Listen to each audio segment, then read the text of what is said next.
sehat rohani, sehat ekonomi. Mungkin itu aja.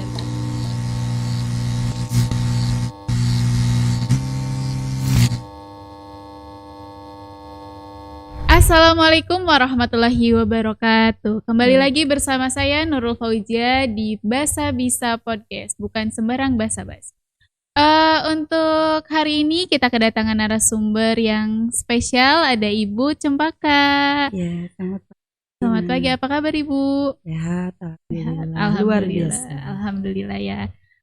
Sebelumnya seperti biasa Ibu, agar penonton juga tahu dan kenal, boleh perkenalan dulu? Ya.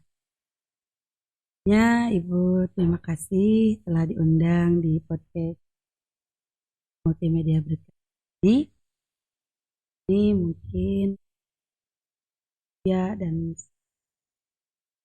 luar biasa. Nah, kenalkan saya ada guru mapel, yaitu dipanggilnya Ibu Dewi. Setelah perkenalan nama, saya mungkin berasal dari mana Bu? daerah seni sendiri, dari daerah Pribumi. Dari Padaherang. Dari Padaherang. Terus apa lagi ya? Di SMK ini udah ngajar berapa lama Bu? Oke. Ngajarnya panjang nih, harus panjang kan? Panjang ya Bu? Panjang.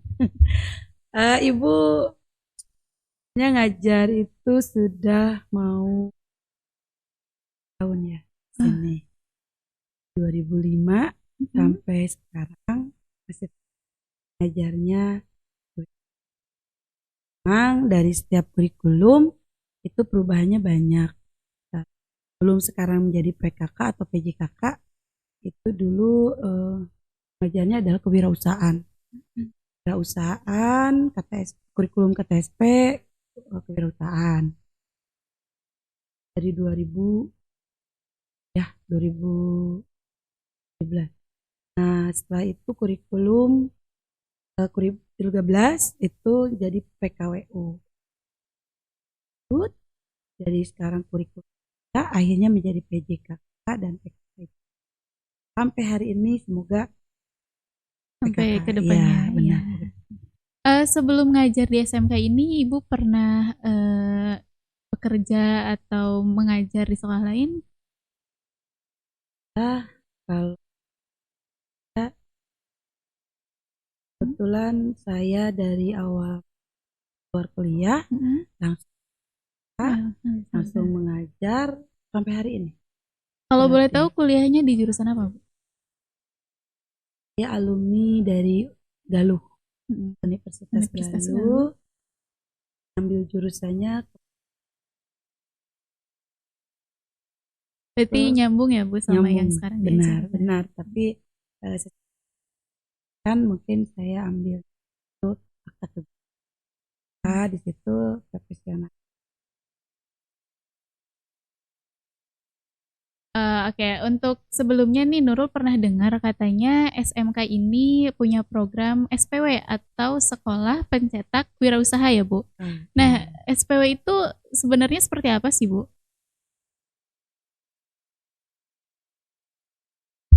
Itu program kelas sekolah unggulan. Nah, kalau di sekolah unggulan itu program muncul SPW itu karena adanya ini, bentar ya.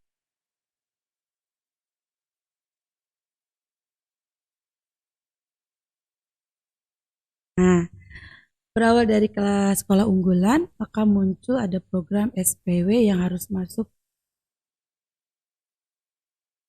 yang dimana itu sekolah SPW itu sendiri adalah program baru yang dikelola oleh Dit PSMK yang bekerja sama dengan Seomeo. Program ini menjadi salah satu solusi dari tingginya angka pengangguran lulusan SMK di Indonesia. Maka keluarlah tuh program SPW, yaitu SPW adalah singkatan dari Sekolah Pencetak Wirausaha. Nah, itu. SPW itu sendiri sebenarnya bukan intra, artinya bukan di program pembelajaran, tetapi itu di luar dari program KBM. Nah, maka wadah dari SPW sendiri berada di Eskul Kewirausahaan. Nah, itu. Terutama wadahnya itu berada di kebanyakannya adalah anak-anak kelas 10, yaitu yang pengembangan menjadi pelaku usaha awal atau pemula. Di situ maka program SPW SMK berjalan. Nah, itu. Seperti itu. Jadi dari karena banyaknya pengangguran lulusan SMK gitu, diadakanlah program SPW ya Bu.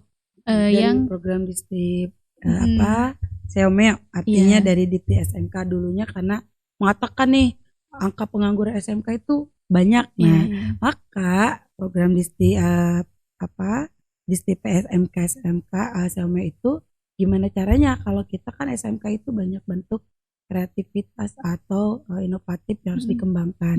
Maka jadikanlah program SPW itu dimasukkan pada program intersekolah.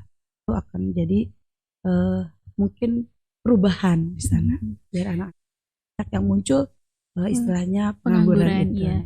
Nah, agar misalkan berarti nanti nih kalau misalkan lulus, mungkin kalau misalkan cari kerja kan sekarang susah ya Bu. Benar. Maka dari itu bisa menciptakan kerjaan sendiri gitu, misalkan dengan berwirausaha. Nah, kira-kira cara membentuk anak-anak agar menjadi pengusaha yang sukses itu seperti apa sih Bu?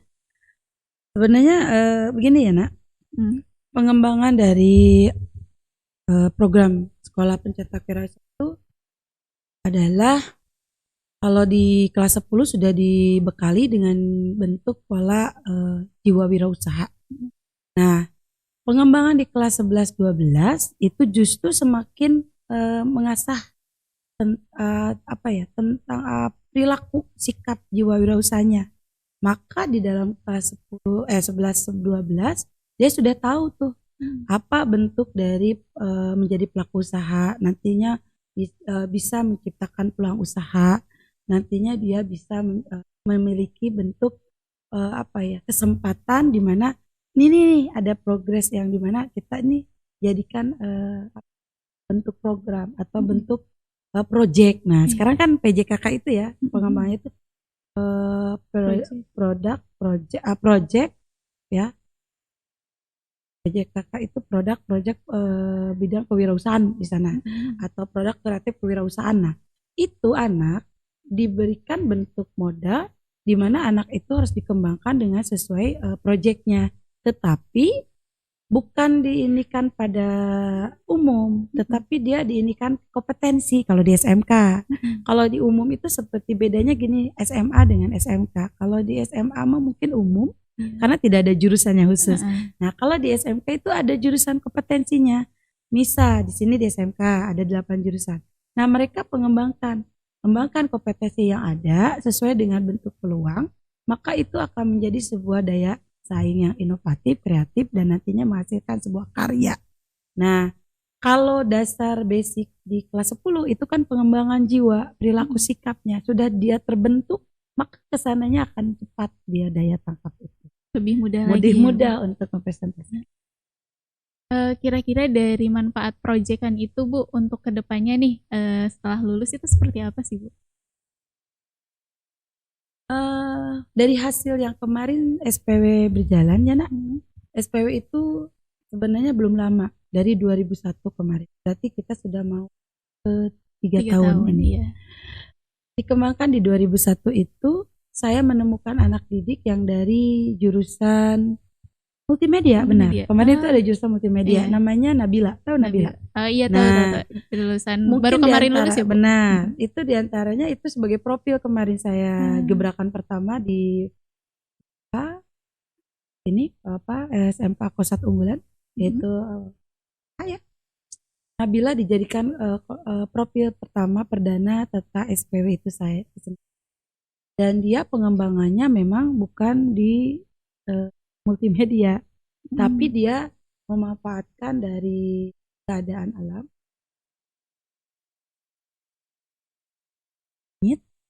Nah, dia menghasilkan multimedia tentang pengembangan promosinya. Nah itu masuk juga karena ada packaging di multimedia itu ada packaging Iya, ya, iya. ada packaging, ada pengemasan, ada bentuk pemasaran Pemasaran. marketnya, itu masuk dan dia sudah tahu apa yang diinikan. Terus dengan label dia, dengan pembuatan fotonya, dia sudah ngerti nih bagaimana cara membawa produk dengan foto apa itu ya? Nih, Foto produk. produk itu harus bagaimana cara tepat sasaran menginikan produk. Nah itu sampai seperti itu detail. Dan akhirnya pemasaran nih yang jadi cerita. Nabil itu sudah pinter dengan kapasitas dia menciptakan.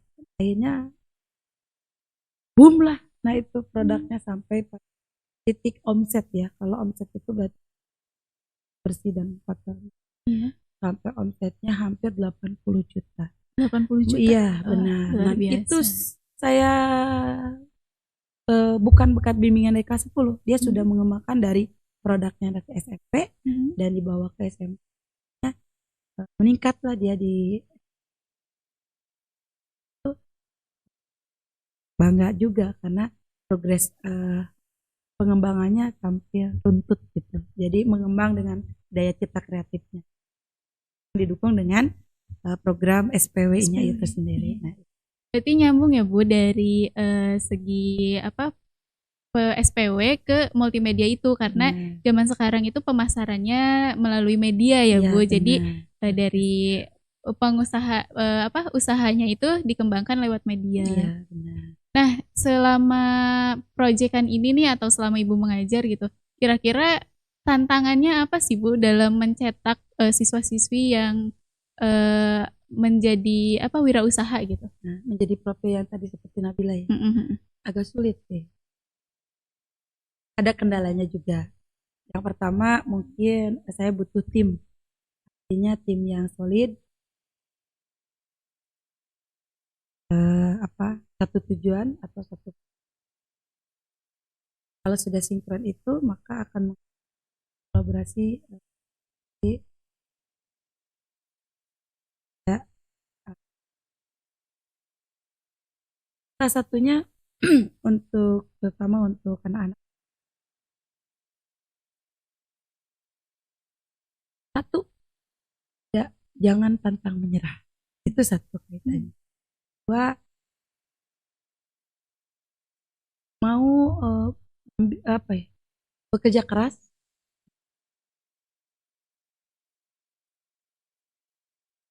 fokus, jujur.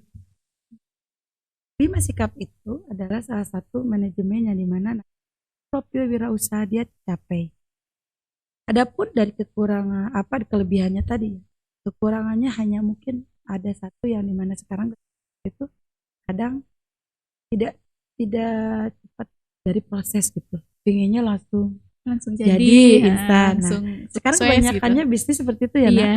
Karena memang lewat digital itu tadi yang duduk dengan tapi duit banyak. Duit masuk gitu. Duit masuk. Nah, itu salah satunya sekarang. Iya. Tapi kalau Ibu menciptakan bentuk peluang yang tadinya tidak mengikuti tren. Nah, anak-anak remaja sekarang ketinggalan juga. Iya. Nah, makanya saya ikuti dengan alur gimana nih kita biar kiat sukses menjadi orang yang sukses dengan manajemennya sekarang ikuti dengan trennya. Nah, makanya apa yang terjadi itu? Boleh kamu melakukan bentuknya tadi ya instan, tapi ada kaitan dengan progres. Artinya ada proses yang harus kamu capai di mana kamu pencapaian yang diharapkan itu ya ini loh hasilnya. Jadi ada sesuatu yang bisa jadi lewat dulu. Nah, itu. Yang pertama 1%. Tadi itu jangan pantang menyerah. Nah, itu satu. Yang terjadi yang kemarin, yang kemarin saya progres 2002 itu adalah seperti nah itu terjadi loh. Yeah. Yang semakin banyak orang mendukung, tapi akhirnya perkembangannya diberhentikan. Iya, oleh itu pemerintah. Nah, itu dukungan tadi saya mengembangkan proses bisnis tadi akhirnya terjengkel dengan adanya sebuah undang-undang yang IT itu. Akhirnya tercover lagi anak-anak yang di kita itu kan Nah itu tadi hasilnya dari proses akhirnya kembali lagi menurun, drop. Gimana Bu? Ini contoh saja seperti ini kok jadi akhirnya drop. Nah udah semangat nih mau pengembangannya. mengembangin usahanya, Iya, tapi nah itu. ternyata ada kendala dari TikToknya. Benar, gitu. itu kan lewatnya adalah market digital, Neng. Iya. Kita tidak perlu susah-susah membuat, tapi kita memasarkan saja. Tapi pada akhirnya kendalanya. Tapi ada satu lagi progres satu, yaitu pengembangannya saya kembali program Shopee. Nah, di Shopee juga ada sebenarnya pengembangan affiliate itu sendiri. Kembali sekarang tarik tuh digitalisasinya, yaitu mengembangkan bentuk progres biar mereka lebih kepada mengikut tren tentang digitalisasi, tentang model, dan akhirnya sukses di luar dari bentuk mungkin dari sekian. Tapi untuk dukungan nih Bu, dukungan dari orang tua, dari lingkungan, kayak dari sekitarnya gitu, itu kan penting nih Bu. Kira-kira gimana sih Bu agar si orang tua ini bisa mendukung anak-anaknya di bidang wirausaha gitu? Daya dukung itu harus seorang wirausaha itu tidak terikat. Contohnya saya profesi seorang guru nih, karena dia senang wirausaha, no comment gitu. Tidak jadi masalah pengikatan dari orang yang ingin menjadi wirausaha.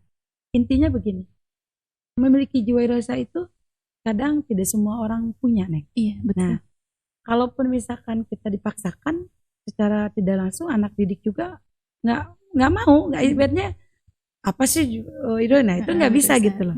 Tapi kalau dia sudah masuk di dalamnya dan dia bisa mengenal tentang karakter dia, itu mindsetnya jalan sendiri gitu loh. Dimanapun dia melihat situasi, dimanapun dia berada, dia tuh nyarinya, oh ini peluang nih bagi saya. Oh ini segala apapun ini peluang. Nah, itu seperti apa ya? Seperti air mengalir saja gitu. Jadi jiwanya itu bukan hanya kebutuhan finansial saja, tapi sudah melebur dari jatuh jiwa bahwa ini loh saya punya jiwa wirausaha itu yang katakan tidak bisa dihilang gitu. Artinya senang saja, this is happy gitu loh. Karena satu, mindset entrepreneurnya jalan. Yang kedua, bisa menghasilkan. Artinya bisa menambahkan penghasilan. Di situ this is happy. Nah, jadi jalanin aja seperti air mengalir. Benar, ya Bu. Jadi jalanin aja, mau itu apapun itu tantangannya, dijalanin aja. Tadi kan Ibu bilang kalau misalkan gak semua orang punya minat untuk berwirausaha nih Bu. Kira-kira nih buat anak-anak zaman sekarang yang tidak memiliki minat wirausaha, apa sih Bu tipsnya agar mereka bisa semakin tertarik kepada wirausaha gitu Bu? Pendidikan kewirausahaan itu manfaatnya jangka panjang nih. Nah sekarang itu kewirausahaan itu lagi di beberapa lagi dibumingkan. Karena pada intinya kewirausahaan itu menyangkut seluruh aspek. Dari bidang pendidikan saja, sekarang kan wirausaha. Pengembangannya di mana nih itu ya? Kalaupun misalnya dia kewirausahaannya adalah di aspek kompetensi apapun, tetap mindsetnya kewirausahaan itu jalan gitu loh. Nah di sini ada pengembangan siswa di dalam sebuah wirausaha baik SMA atau SMK sederajatnya, membantu mereka bisa mengembangkan keterampilan yang relevan. Nah terutama di dunia kerja, itu yang pasti. Terus mengembangkan sikap kewirausahaan. Nah, ini bisa mempersiapkan mereka bisa menghadapi masa depan yang penuh tidak kepastian. Nah, tantangan itu yang jadi sebuah proses di mana kalaupun dia bekerja, contoh nih, Neng siapa namanya? Nurul. Sekarang kan kelas 12 ya. Iya, nah, lagi proses nih. Kamu broadcastnya main, bekerjanya secara tidak langsung secara kompetensi. Tapi karena Nurul dia memiliki jiwa wirausaha, sambil bekerja di tempat kerja, tawarin dengan sesuatu yang apresiasi. Misalkan kamu senangnya kuliner nih, dari hobi biasanya. Oke, siapa nih yang mau nih tiramisu atau apa gitu. Akhirnya antusias. Nah dari situ, dari terangsang, artinya wirausahanya terangsang. Jadi apa tidak ya saya membuat bentuk produk ini dan akhirnya menjadi sebuah tujuan wirausaha. Nah itu Jadi salah satunya. Jadi pengembangan itu bisa dari hobi, dari kegemaran, dari keinginan penambahan finansial, semuanya berurut. Yang termasuk guru-guru di sini ada pengusaha, ada Pak Restu, termasuk saya. Mungkin saya bukan pengusaha, hanya sebagai pelaku usaha dan motivator bagi anak didik dan mereka bisa berkembang menjadi jiwa-jiwa wirausaha. Itu saja sebenarnya. Jadi dari manapun itu asalkan kita melihat peluang ya Bu. Benar, meskipun kita sambil kerja atau sambil sekolah gitu. benar. Kalau misalkan kita melihat peluang untuk berwirausaha, kenapa tidak ya Bu? Selain tadi Kak Nabila nih, kan beliau juga lulusan di SMK ini langsung mendapatkan mempunyai usaha yang omsetnya luar biasa ya tadi. Untuk sekarang nih Bu, kira-kira banyak nggak sih anak-anak yang memiliki usaha sambil kerja, usaha sambil sekolah gitu Bu? Ada nggak sih kira-kira? Banyak ya. Bukan saja di multimedia atau di di OL. Kebetulan saya mengajar di Oto sama LK. Anak Oto teknik itu kan biasanya dia tidak pengembangannya di dunia fashion atau dunia kuliner gitu atau yang lain-lain. Tapi dari jiwa wirausaha itu muncul Neng. Artinya muncul dengan daya cita kreatif inovatif sendiri gitu loh. Karena ada yang karena keinginan penambahan tadi income atau pendapatan, ada yang dari hobi. Nah itu saya kembangkan itu. Kalau memang kamu rasa punya jiwa wirausaha yang ingin menyajikan bentuk apresiasi itu, kenapa tidak? Waktumu di pembelajaran itu kan dari hari Senin sampai Jumat ya. Di sisa waktumu weekend day itu kamu bisa digunakan apresiasinya. Nah, ada yang sampai di OT itu ada yang dari budidaya, ada yang dari pertanian, ada yang dari kuliner, ada yang dari just tip. Banyak itu. Saya selalu mengitukan. Dan di sela-sela pembelajaran kan ada evaluasi. Nah saya selalu tanya, antusias artinya mereka apresiasi. Tapi kalau dilihat dari kompetensi, dia juga fokus ya. Berjalan. Karena memang dia karena lagi mengikuti pembelajaran tentang nah itu. Tapi ada perbedaannya Neng. Kalau dia bisa memanfaatkan dari sisi tahu analisis SWOT, tahu ini, dia lebih cerdas. Dia tahu apresiasi orang, anak siswanya. Jadi lebih mau papan dengan sedetail mungkin bahwa dia lebih cepat daya tangkap untuk menginikan kompetensinya juga. Lebih familiar anaknya, lebih agresif. Nah, bukan agresif dari sisi negatif ya, tapi lebih smart gitu loh, karena dia berhubungan dengan orang-orang, banyak orang, terus dengan berinteraksi. Nah, itu salah satu dari kelebihan. Benar. Dari berinteraksi itu bisa menjadikan anak itu aktif, lebih ini lagi di kelasnya. Benar. Nah, kira-kira untuk pesannya ini Bu, ada nggak sih pesan-pesan untuk pencetak wirausaha di masa itu agar bisa meningkatkan ekonomi di dunia ini? Kebetulan satu tambahan ya Neng, Ibu punya misi program di mana anak-anak pencetak wirausaha yang nantinya sudah menjadi pelaku usaha, ada program yang dimana saya lagi kolaborasi di mana nanti kalau dia sudah menjadi pelaku usaha, ada program pembuatan NIB. Pembuatan NIB apa benar. Itu Bu? NIB itu adalah nomor induk berusaha. Nomor induk berusaha. Iya. Di mana pelaku usaha itu sudah memiliki dasar omset. Saya biasanya di SPW, di program anak-anak kelas 10 tuh. Sekarang lagi digembleng dengan program SPW-nya sampai ke omset beberapa ratus, sampai 1 juta, sampai 2 juta dan lain-lain. Termasuk yang sekarang saya lihat lagi rekrut anak-anak yang di kelas 11 atau 12. Nah itu nanti saya arahkan ke NIB Neng, nomor induk berusaha. Nah nanti kalau sudah punya NIB, mereka sudah berekspresi dari sistem pengepakan, packaging dengan lisensi cap brandnya. Nah itu sudah ekspresi sendiri. Banyak programnya. Pak, coba gabung-gabung gitu, woro-woro gitu dengan program SPW ini. Siapapun yang mau ikut silahkan gabung di program internal SPW yang di SMK 1 Pedaya. Ada jargonnya juga. Apa SPW itu jargonnya? Jargonnya adalah wirausaha. SMK bisa, Jabar juara, sehat apa? Sehat Jasmani, sehat rohani, sehat ekonomi. Nah, itu jargonnya. Boleh diulang Bu bareng mungkin bareng. Boleh. Wirausaha SMK bisa, Jabar juara, sehat ekonomi, sehat jasmani. Sehat ekonomi. Diulang. Diulang. Lupa benar. Ngapalin dulu. Wirausaha Jabar SMK bisa, Jabar juara, sehat jasmani, sehat rohani, sehat ekonomi. Benar. Gitu. Ulang ya. 1, 2, 3. Wirausaha SMK bisa, Jabar juara, sehat jasmani, sehat rohani, sehat ekonomi. Mungkin itu jargon untuk SPW Jabar. Nah, itu pesannya. Untuk terakhir nih Bu, untuk pendengar podcast ini nih, kira-kira apa sih biar mereka itu bisa mempelajari semakin dalam soal program SPW atau Sekolah Pencetak Wirausaha ini? Sebenarnya untuk mengenal kewirausahaan itu mudah ya Neng.